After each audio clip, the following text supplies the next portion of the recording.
Well, hello, everybody, and welcome to Coffee Chat. I'm Sherry Smeraglia, the CEO of Smeraglia Enterprises, Teddy Bear Goldendoodles, Teddy Bears, Schnoodles, and Twoodles. I know, I got them all now. I got it, all the bases covered. And I'm here with Carol Tuberville. She is our manager over the dog care team. I'm the king. That is her new title, the dog care king. There you go. Just a little today. That was funny. Just a tongue-tied thing that came out. But anyway, over our dog care team and all of the animals and all of the people that care for everything dog, puppy, animal related here at the farm. Yep. Lots of stuff happening. It's a lot of stuff happening. And I'm here today also with Dana, who is here behind the camera. Boy, we are ready today. Ready to weed your comments. Yes, ready to weed your comments. And it's going to be a fun one. Will Yum is always ready behind the camera. Hello, Will. Hello. All right, so welcome back, Dana. Thank Dana you. is back, you guys, from 3 almost freaking weeks of having COVID. Yep, for the 3 first weeks time. COVID, and it was my first try. It was your first one. It was your first attempt at it. But she And let me tell you, survived I it. nailed it. I nailed the thing. She nailed COVID. Thank God Glad she did to be that. back. And we're so Yes. glad to have her back Thank today. you. She left on May 4th and we got her back Today. And she came back to Coffee Chat. So cheers. So Yay. you guys behind the camera, go ahead and if you're online, go ahead and say hello. We want to hear from you guys. We want to know who's here. We're going to take a roll call and then we're going to talk about our topic. Yep. But while we're waiting on all you guys to roll in, to log in, how was your day, Carol? It was busy. It was busy for me too. Yeah. So we had some fun stuff. You know, I don't know if you know this or not because I haven't seen you today. I know. Okay, the reason she's saying it, I just got back last night. So this is Tuesday. I got back last night at 8:15, 9 o'clock, and I left last Thursday. So I haven't seen anybody till literally right now. What happened? We have baby chicks. Yay. Oh my God, I So love baby baby chicks chicks. and baby bunnies on our farm. So baby. we do more. I heard about the bunnies. I heard about the baby bunnies. I haven't seen any. I did see on Instagram Meredith hatched a duck. Yes. So we hatched A chicks. duck. She hatched a duck. We have chicks, bunnies, puppies, cows, goats, So sheep, and horses. We had a mama hen that just disappeared. And we looked and looked and looked and looked and looked. And now she reappeared Oh. with some little babies with her. I love that. I love it. So she went broody and went hiding and came back up with She some babies. just sat on her little nest until her little babies hatched. Yep. Oh So my it's God. spring is in the air, and just lots of fun I stuff happening love it. today. So Dana, is anybody here with us to say We've hello? got Tom with us, Jane, Wyatt, and Cassandra so far. So All right, well, you guys come on just- in. Y'all join in. Today we have a really interesting topic, and it is a topic that our front office asked us specifically to address.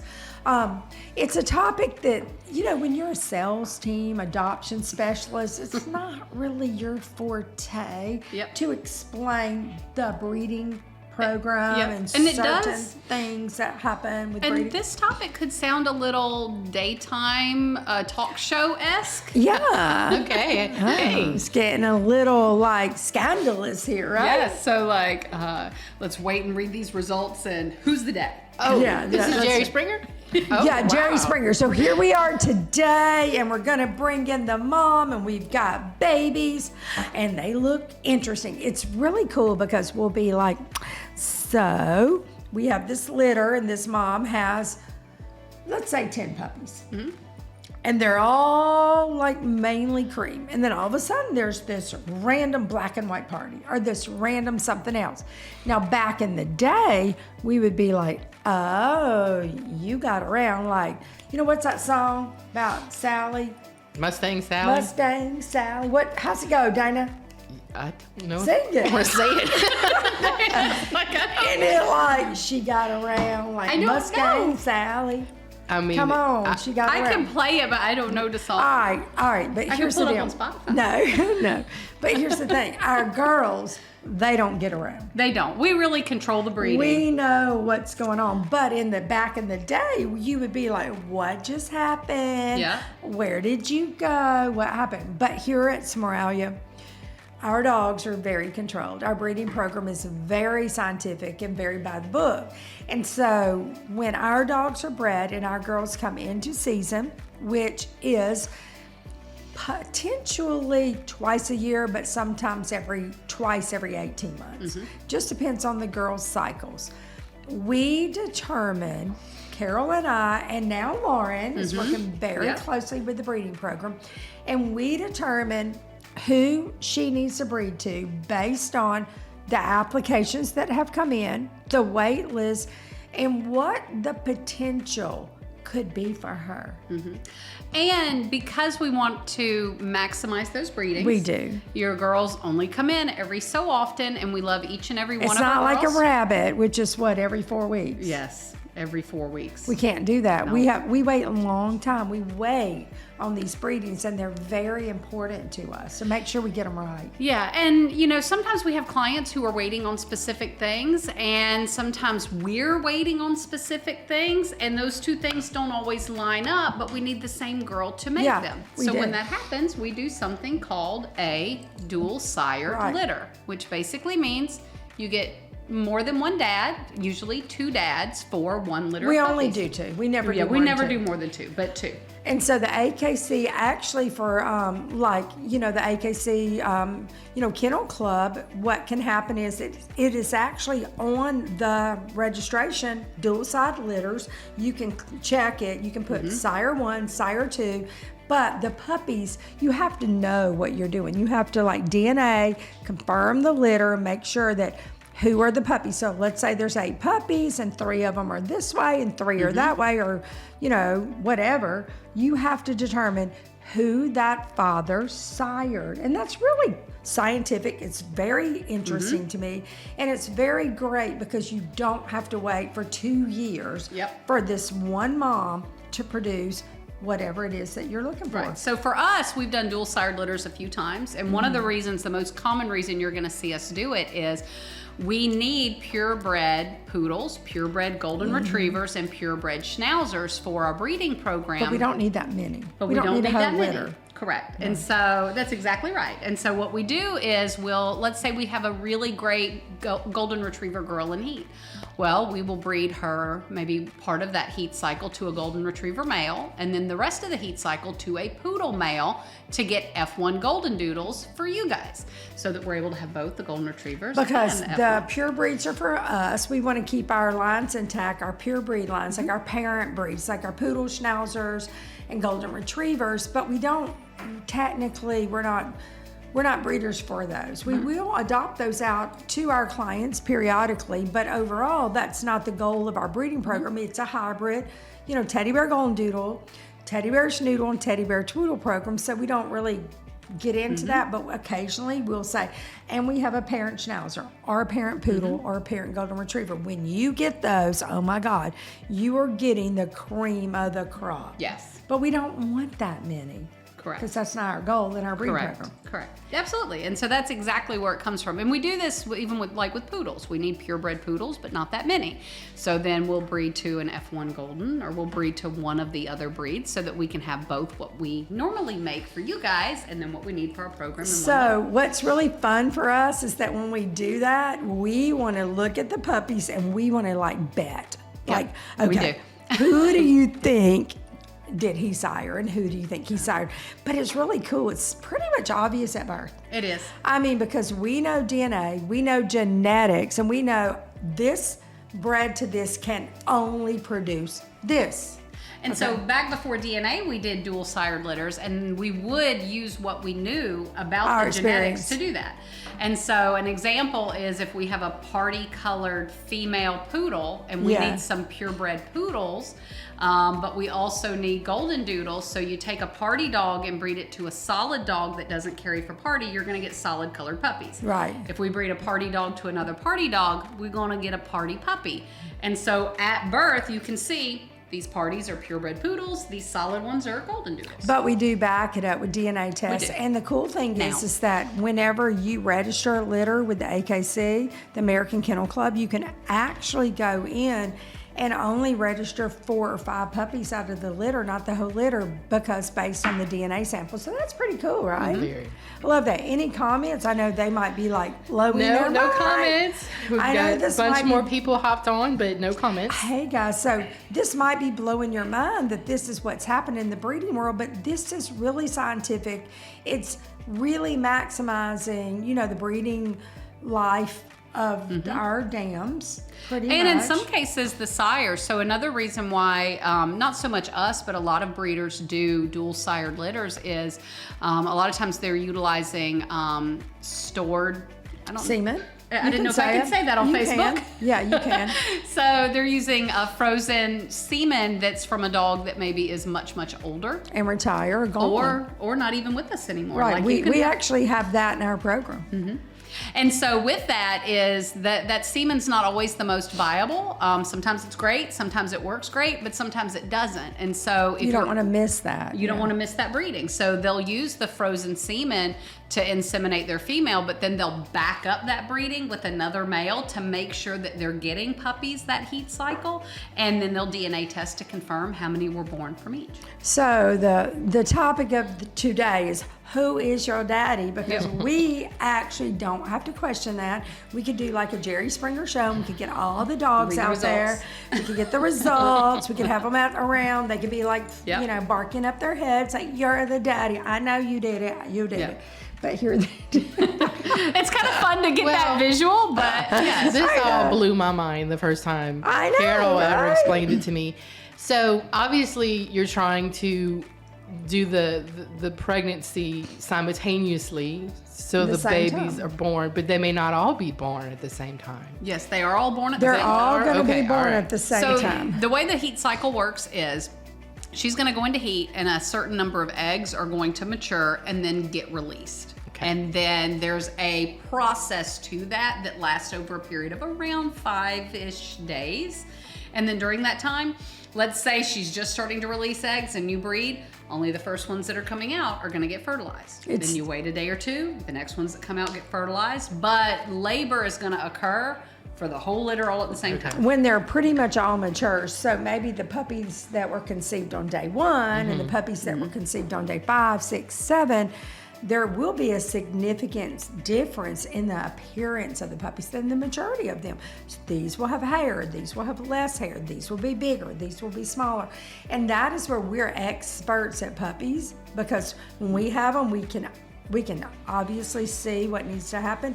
So we actually give these younger ones way more attention. We make sure that they are bottle fed, that they're given what they need. Yeah, and that's a great point. So Dana, a lot of people probably don't realize that the conception dates of puppies can vary within one litter, but the date of birth typically will not. So that means whenever people have human babies, they give you a gestational age. Right. Like when your baby is born, like it was 38 weeks or born at this. Well, puppies are the same way. So a lot of times the runt in the litter literally can be, 3, 4, 5 days younger than some of the other ones based on the gestational age, but then they still have the same date of But birth. actually, that can happen in humans. Like we've seen all those stories that like come out on social media where there's 2 babies conceived, 2 babies born, maybe twins, because the mom had 2 eggs, but they were not they were not identical, but they were fraternal. So they had 2 different eggs. And something happened with mom within 24 hours, 48 hours, but 2 guys, 2 babies, 2 different dads. And guess what? It's really cool Yep, to that hear can about happen. it, that it happens. And you're like, oh, that's a, phenomenon. But it's not. It's actually science, and it's actually used in the animal kingdom world. Dogs, horses, cows, all kind of different breedings. Absolutely. And it's actually something where you can utilize that because, again, you only have your females for so long, and each heat cycle that they go through is something that you really want to capture Maximize, and right. maximize, and you treasure that. And so there's a number of reasons why we do dual sired litters. So one we've already talked about is so that you can literally get 2 different types of puppies from the same Right. mom, 2 different breedings. Another one is, like we had had said, where we make sure we get a litter. But another one is for a lot of breeders, when you have a new boy coming in the program, so when we talk about a first time breeding, they're unproven. Right. Once they've bred and produced puppies, they're considered proven parents. Rule of thumb is you never breed unproven to unproven. You can breed unproven to proven and proven to proven, but you never breed unproven to unproven. Well, in some cases, you can back up your unproven male with a proven male so that you can, again, make sure that you're not going to miss that heat cycle on that female. And we just DNA test. So, yes, you got a question? Well, that's about DNA. So Kate asked, do you have DNA results on every puppy you adopt out?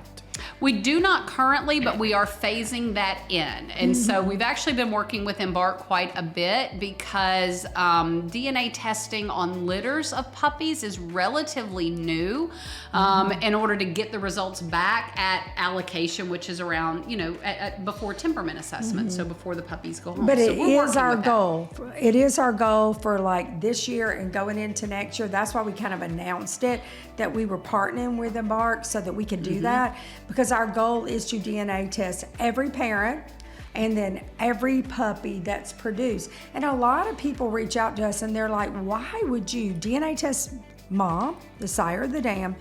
You know what the results are. Now, why are you going to do the puppies? It's so important for us to see that the DNA results are correct and positive and what the outcome is. And we're working in research and development. That's really a big part of who we are at Smeraglia. It's not just breeding, but research and development to prove that what everybody says is scientifically true is actually actual and proven. Well, and so a real- we prove it. Well, and a simple way to even, discuss that side of it, and DNA testing we can talk about in a future episode a little bit more, but like we have some girls here who are chocolate, but it's considered untestable chocolate, meaning it won't show up on a DNA test. On a DNA test, it reads as black, but it's considered untestable chocolate. Well, at some point, it will be testable, Right. but the only way for it to become testable Is is to to collect the continue to test samples. it. To have it, to be able to say, this dog's chocolate, but it's showing black. Well, Right. we've got to figure out how to have that show up on a test. So another reason why we do it, and a lot of times this isn't talked about a whole lot, is overall dog well-being. So there's a lot of research that's comes out in the last 3 to 5 years about dog emotional well-being and the benefits of them having choices and options and freedom to choose certain things.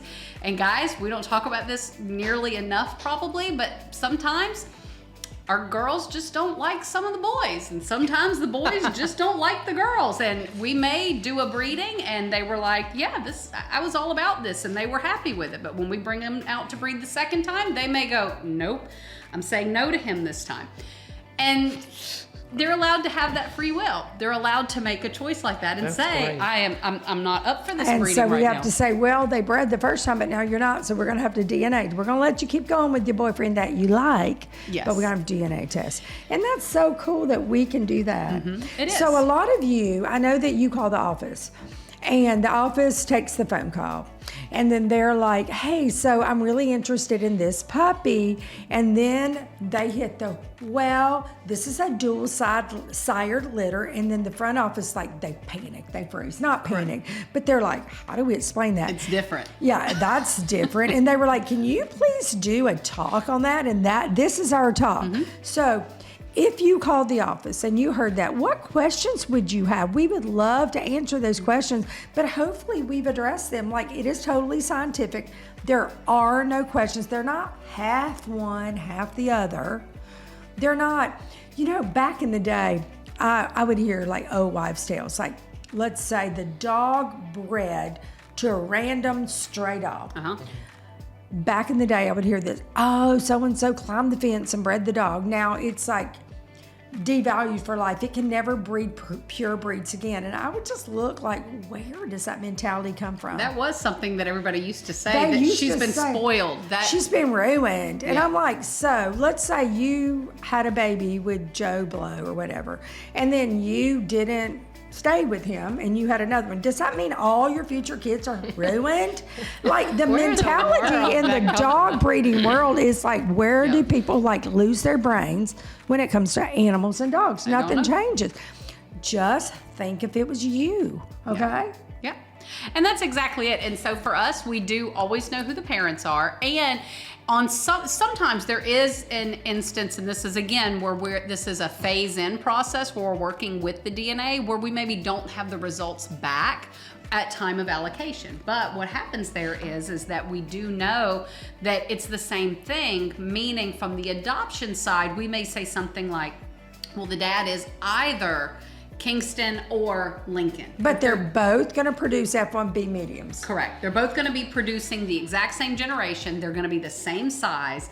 It doesn't really change what's going on with the puppy with regard to size, coat type, generation, But I can anything see where like that would matter to them. They want to Absolutely. know. And you'd want to know. Absolutely. So what other obstacles do we need to overcome here? Like, yeah, I would not personally, and I get this, Carol, and you're over the breeding program, I would say by the time that we allocate those puppies at 7 or 8 weeks old, I think we should have the DNA results back, and we should be able to know who your daddy is.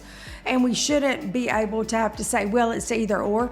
That's where the adoption team gets a little like, I don't know how to do this. But that's not our goal. It's just sometimes the results don't get back fast enough. Correct. Or like in one case I can give an example of is occasionally with a sample, it'll come back as contaminated or unreadable. Okay. So then you send it out, and if again. something happens, then you've got to send and submit another test. Well, if Gotcha. it takes 3 weeks to get, so if you do the test at 4 weeks, it takes 3 weeks to get them back. Now they're 6 weeks old and we're resubmitting. So sometimes, and that again, phasing it in, working through those types of kinks.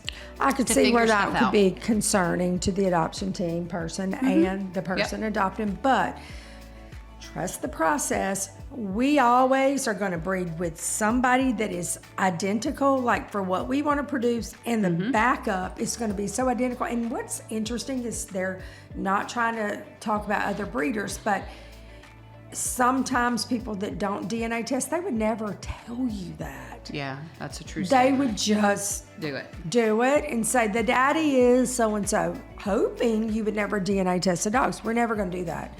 We're going to tell you up front, which might produce more questions, create more concerns on your end, and our adoption team feeling a little awkward. But the other option we're going to give is, so like let's use this litter as an example where the results are delayed. We're going to literally say dad is either this dog or this dog. If you're not comfortable with knowing 100%, let's look at this litter over here where we do know 100%. But if you just love this puppy, the second we get the results back, you're going to have it. The bottom line is we're hybrid breeders, and the puppy, the outcome is what we were all wanting, and we love this puppy, and go for the puppy. If you love the puppy, you're not breeding the puppy, you're not showing the puppy. The puppy is exactly what you want. We just going to tell you who the daddy is at 3 weeks longer. Maybe when the puppy went home, if that matters to you. But some people it does. But we needed to address this because the adoption team said, we don't know how to talk about ideas. And the thing is, it's such an odd thing, so we just don't do this very often. It doesn't happen much. And so it really is something that nobody's super comfortable talking about. It's also one of those topics, like I said, that not too many people talk about because it's They won't tell you. Well, a lot of breeders won't tell you, but it's also like me. I was going, can I say semen on Facebook? Can I say this? We can People talk are about uncomfortable with we're some friends. of these We can say topics. anything, Dana. We have some comments. Okay, Angela says, wow, so interesting. Love learning about the pups. Susan said, ha, that's great. And that was in reference when you guys were talking about being spoiled. Yeah. That kind of thing. And then Kate said, thank you for answering her question. And Tom Yes. said, this is fascinating to me. Tom It is always is. with us. So- Tom, it is Tom, fascinating information. fascinating. Science to me is so fascinating. And Melanie has a question. Can you get your puppy's DNA results during your gotcha day? If we have them, you certainly can. Yeah. And I tell you what, if you are at a gotcha day and we don't have them and you want them, we probably can have some DNA tests down there. What do you think? That may be something we need to talk yeah, about. I mean, it could be an add-on to do if it's not done for that particular litter. We're working on it, trying to get it all done. Like Embark is like, this is big for us, but we are the only breeder in America that is committed to DNA testing every single puppy in our program. So it's a big undertaking. We have encountered some like technical, issues and things like that. But it's so much fun. It is. It's so much fun. It's so cool too, like looking at the results and seeing all of the stuff that's coming through. It's really cool. Oh, and I will say this. So one of the things too, I know for us is we love when we're working on something and you see the results of it. I actually got results today. On who? On a new boy entering our program and that. officially has best hip scores I have seen. Wow. Like I've not seen, not even among our dogs, but in general, hip scores better I keep than hearing his. that because I heard that like months ago. Yes, we have a genetic line here that is a really, really good hips, but I officially got scores today that are like 0.15, I think is what they were. And the best scores I'd seen prior to that were like 0.17. Oh, wow. Well, So, yay. Really, really good. That. And 0.1s are just unheard of. Like they don't really So we're going for exist very much. 0.1s, guys. Okay, so this is Melanie Greenberg, one of our supporters. Hey, Melanie. She said her litter is Raylan, newest litter. Yeah. Okay. Susan asked, is it a nasal swab? It's a mouth swab. Sorry, I was drinking water. But it's a mouth swab. And then Lynn says, I love Scout. Please call me later to talk about her. I always miss the start of these chats. Is there a way to get notified of these chats? Topics are so interesting. Will, what about that? Why are they missing that? Okay. YouTube. Okay, so here's what's going to happen. We go live every Tuesday, except for last week when Will was sick.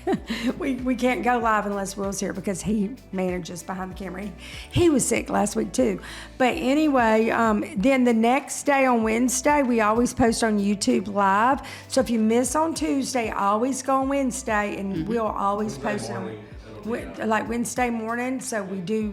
So yeah, but I would love you to be live, and I don't know, go to our Facebook page and hit like or subscribe. I don't know if that will help you. I know, and there's a way that you can turn on notifications. And turn on notifications so that you can be notified. Go to notifications, hit Facebook and hit notifications so that anytime we're live, it'll pop up, because I love that I want y'all to be here when we start, because we're only here for a short amount of time on Coffee Chat. Well, and we're pretty much here every Tuesday around 3:15. For about 30 minutes. Unless Will's sick.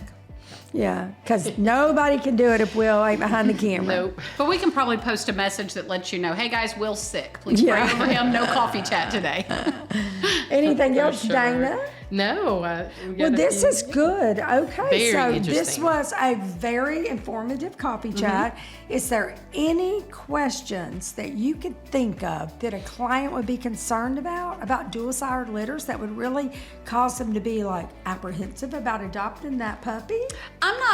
I don't have any more questions, but one thing I do want to say just kind of across the board is if you ever have a check in your spirit about a puppy, and whether it's because it's dual-sired or because of some other reason, that's not your puppy, and that's okay. Yeah, don't worry we have about it. other puppies, That's and so you right. find the one that's meant for you. And the thing with that is, dual-sired litters, there's nothing wrong with that. We actually, I don't know if you guys have been, some of you have been following this a long time. We actually did a live not that long ago with a dual-sired litter, and it was a purebred poodle that we actually bred to 2 poodle dads, because we needed half a litter standards and then a half a litter of Moyens, so we bred it down. And that was really, really interesting. But what was cool with that one too is one of the dads was Merle, and we got some beautiful out of that that are now coming old enough to be entering our program. So Yeah. it's super cool. So when our parent dogs go out of the program, which retiring dogs, guys, I'm just going to put a plug in right now. We are retiring some beautiful, beautiful parent dogs. Call the office, talk to Jarrett. He is matching families with our retiring dogs, and this is your opportunity to get some of the most incredible dogs in the world. Seriously. Like Yes. literally. But you do have to go through the adoption process. But if you get matched with them, you're just highly favored, and you're going to get a great dog. But anyway, I lost my train of thought. On the way out of our breeding on the program. way out of our program, sometimes we want them to have a go-out litter to replace, who they were. A female, who you were. And it's like, but she was so great at this, but we really wish she would have been smaller, so we just do it. And that's what happens. We get that. We do a dual-sired litter. It's our dogs. We DNA test them. we know who they are, and then they enter into our program. Yes. Susan has a question. She says, and when you take pick of litter, do you keep those pups or the owner brings it back to be bred? No, when we keep pick of the litters, they're ours. Nobody takes our dogs. They're always ours. They always live here. They stay with us within our program, within our properties. And then when it's time for them to breed, they don't leave the property. No, and we do so much with them as they're coming up and into our program, between puppy enrichment, between prep school, between health screenings, health testing, temperament screenings, We tried temperament it testing. many years ago. We tried it. It just didn't work for us. A lot of breeders do it. Guardian It's a great programs. thing. It don't work for us. Yeah. All right, guys. Well, this was great. Oh, Yeah, another well, one. just no. Tom just says so much of this is somewhat familiar. My family had Jersey cows and would breed to Oh. increase fat content in milk production. Glad we found you and adopted from you. And Lynn says thanks. I'm on the East Coast, so 4:15 her time. We'll see you next Wait a minute. week. East Yeah. Coast is 3:15. East Coast. We're 4:15. You're right. 4:15. That's 4:15. 4:15. Awesome. Well, great, guys. Yep. Thank you for joining us. It's always great for me and Carol, Dana, and Will to Yes, come in I and Great way learned to so wind much. out our day. wind down. Not with wine. We No. do that on first Monday night Yeah. every month. If you want to have wine, that's at 5:15, and you have to become a supporter on Facebook. Now, if we were going to do something, we could do Tequila Tuesday. That's what she does. But that is Will what too. they would do. But we are going to do coffee chat on Tuesdays. We're going to do wine time the very first Monday night of every month around 5:15, and you got to sign up for that one. Yeah. That's interesting. Anyway, guys, thank you for joining us, and we look forward to seeing you guys next week. Have a Bye-bye. great day. Bye.